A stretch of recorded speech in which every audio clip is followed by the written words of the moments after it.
చేతిరాత improve చేసుకోవాలండి. చేతిరాత improve చేసుకున్న తర్వాత ఏ పెన్ అయినా వాడచ్చు. ఇండియాలో కొన్ని స్కూల్స్లో జెల్ పెన్ యాక్సెప్ట్ చేయట్లేదు, కొన్ని స్కూల్స్లో బాల్ పాయింట్ పెన్ యాక్సెప్ట్ చేయట్లేదు. ముందుగా ఆ స్కూల్లో ఎలాంటి పెన్ వాడుతున్నారు అనేది గమనించండి. బాల్ పాయింట్ పెన్ వాడితే ఒక ట్రయాంగిల్ షేప్లో ఉంటుందండి బాడీ. ఆ ట్రయాంగిల్ పెన్స్ అని అడిగితే మీకు ఇస్తారు. ఆ ట్రయాంగిల్ పెన్స్లో 3 ఫింగర్స్తో సరిగ్గా పట్టుకుని ఆ బాల్ పాయింట్ పెన్ వాడినా పర్లేదు, జెల్ పెన్ వాడినా పర్వాలేదు.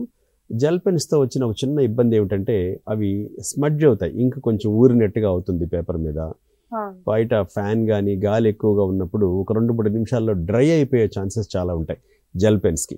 బాల్ పాయింట్ పెన్కి అయితే ఆ ప్రాబ్లం ఉండదు కాబట్టి ఈ రోజుల్లో 0.5, 0.6, 0.7 బాల్ పాయింట్ పెన్స్ చాలా వచ్చేసాయి. మంచి బాల్ పెన్ ఏదైనా ఒకటి తీసుకొని పరీక్షల ముందే ఏ పెన్ అయితే బాగా నప్పుతుందో ఆ సైజ్ ప్రకారం, వాళ్ళ చేతి ప్రకారం వాళ్ళకి ఏది బాగా నప్పుతుందో దాంతో కనీసం ఒక 4 రోజులు ప్రాక్టీస్ చేయించి అలాంటి పెన్సే ఒక 2-3 పెన్స్ తీయించి వాటితో ఎగ్జామ్స్ రాయించాలి.